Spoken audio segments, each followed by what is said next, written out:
దండ వస్తాయించండి దండ ఎవరు కానీ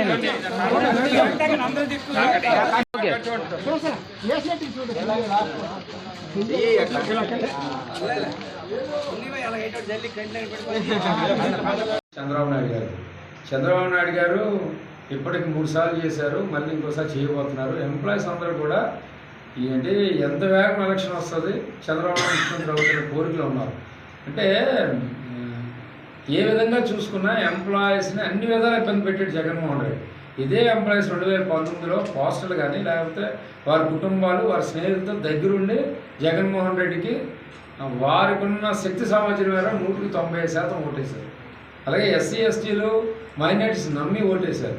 ఈరోజు నువ్వు ఎస్సీ ఎస్టీ సంబంధించిన 27 పథకాలు తీస్తావే. గత 70 సంవత్సరాలుగా నీకైనా తెలుగు తక్కువాలా? ముఖ్యమంత్రులు కానీ రాజకీయ పార్టీలు కానీ ప్రజా సంఘాలు కానీ లేదా అధికారులు ఒకటి అడుగుతున్నాయి, నువ్వు ఏ పరిశ్రమ తీసుకొచ్చావు? చివరికి లూలు మాల్ లాంటిది కూడా చెడగొట్టి ఇక్కడి నుంచి పంపించారు కదా. ఏమైనా కొత్త మాల్ తీసుకురాగలవా?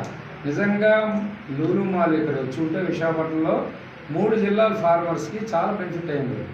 ఇక్కడ ప్రోడక్ట్ బాగుంటే ప్రపంచం అంతా లూలు మాల్ ద్వారా ఇల్లు ఉండేది. అంటే కొన్ని లక్షల మంది జీవితాల మీద ఆడుకున్నాడు జగన్మోహన్ రెడ్డి. పోనీ ఆయన జగన్మోహన్ రెడ్డి 2019లో వచ్చే ముందు అన్ని సభల్లో కూడా అబద్ధం ఆడాడు. స్పెషల్ స్టేటస్ తెస్తాను, మీకు పరిశ్రమలు వస్తే ఉద్యోగాలు వస్తాయి. ఒక్కరోజైనా మాట్లాడాడు? ఒక్కరోజైనా పార్లమెంట్ స్టార్ట్ చేశాడా? ఒక్కరోజైనా ప్రధానమంత్రి నిలదీయగలిగాడా? 32 మంది ఎంపీలు ఉన్నారు, ఏం చేశారు? గుడ్లు కాయడానికి ఇవ్వడం. కనీసం కేంద్రాన్ని ఒక్కరోజు కూడా మాకు ఇది కావాలని గట్టిగా అడిగే పరిస్థితి లేదు. ఆయన గెలవడం ఓన్లీ ఈ 5 కోట్ల మంది తాకట్టు పెట్టి ఆయన కేసుల కోసం. ఏ రోజు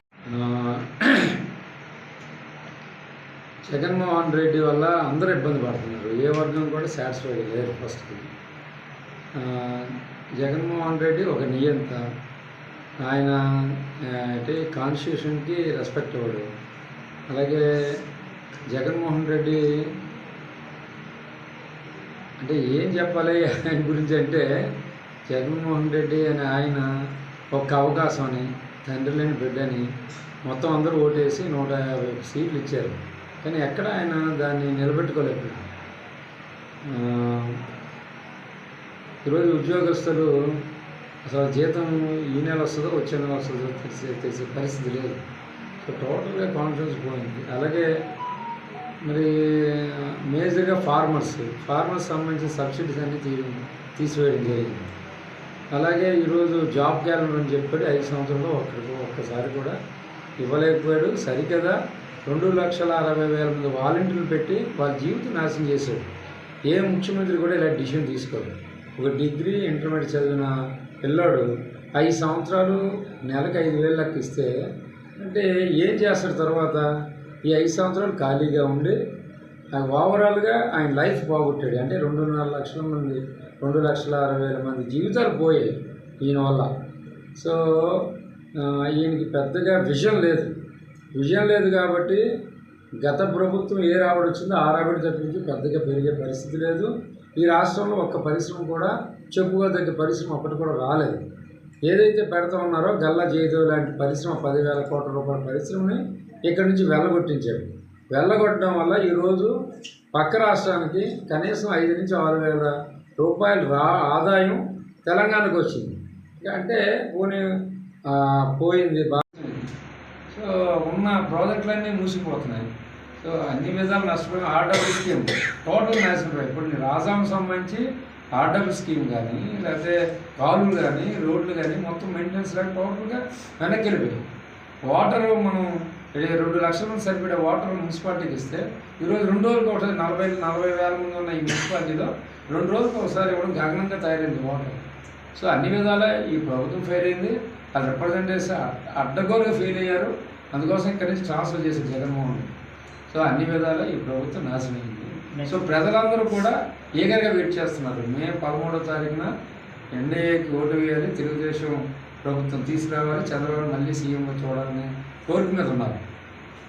సంతకోట మండల పార్టీ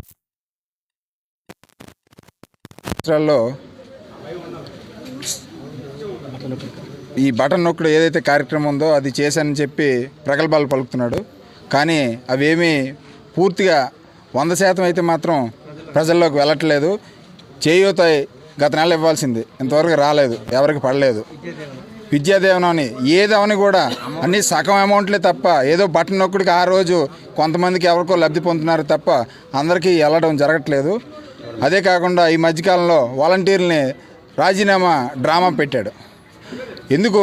కేవలం చంద్రబాబు నాయుడు 10,000 రేపు పొద్దున గవర్నమెంట్ వస్తే వాలంటీర్లకు 10,000 ఇస్తామన్నాడు కాబట్టే కేవలం అదే దురుద్దేశంతో ఈ వాలంటీర్లందరినీ ఎక్కడైతే తెలుగుదేశం పార్టీకి వచ్చేస్తారనే అపనమ్మకంతో కేవలం ఒకే ఒక దురుద్దేశంతో జగన్మోహన్ రెడ్డి వీళ్ళందరికీ బలవంతంగా రాజీనామా చేసి దానికి లెటర్లు వాళ్ళతో ఏమేమి రాయించుకున్నారంటే చంద్రబాబు ప్రభుత్వం నుండి కానీ జనసేన ప్రభుత్వం కానీ బీజేపీ ప్రభుత్వం వీళ్ళ నాయకులు మమ్మల్ని ఒత్తిడి చేస్తున్నారు, ఒత్తిడికి గురవుతున్నామని చెప్పి అబద్ధపు లెటర్లు బలవంతంగా రాయించి ఈవేళ వాళ్ళని ఉద్దేశపూర్వకంగా రాజీనామాలు చేయించారు. దాన్ని మేము తీవ్రంగా ఖండిస్తున్నాం.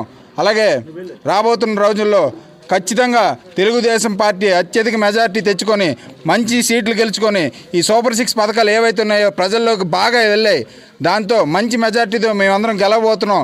రాబోతుంది చంద్రన్న రాజ్యం. జై తెలుగు. రాజాంలో 5 సంవత్సరాల నుంచి అభివృద్ధి లేదు. రాజా మెయిన్ రోడ్లో 5 సంవత్సరాల నుంచి రోడ్డు వేయక నానా ఇబ్బందులు పడుతున్నారు. అలాగే ప్రతి పల్లెటూరులో రోడ్లు పోయాయి, అభివృద్ధి అంది లేదు. సరిగ్గా వాటర్ కూడా 1 వీక్ ఒకసారి ఇస్తున్నారు తప్ప వాటర్ లేదు. సంతకౌట మండలంలో చాలా ఇబ్బందిగా వాటర్ ప్రాబ్లం అంది చాలా ఎక్కువగా ఉంది.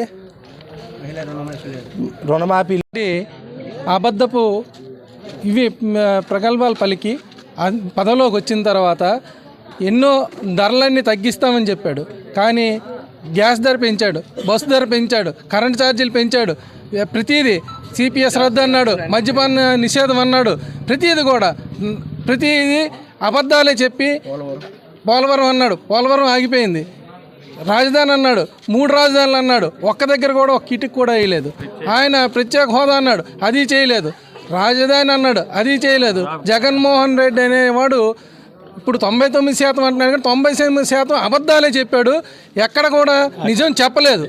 ఇప్పుడు వాలంటీర్లు అన్న వ్యవస్థ మేము 10,000 ఇస్తాము, వాలంటీర్ వ్యవస్థ కొనసాగిస్తామన్నాం.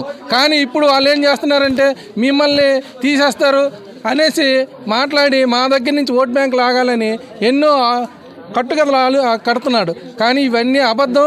మా ప్రభుత్వం వచ్చిన తర్వాత వాలంటీర్ వ్యవస్థ కొనసాగిస్తాం. అలాగే 10,000 రూపాయలు మేము వాలంటీర్లకు ఇస్తాం. ప్రతి ఇంటికి 50 సంవత్సరాలకే 4,000 రూపాయలు పెన్షన్ ఇంటింటికి వెళ్ళి మేము ఇస్తాం. ఇది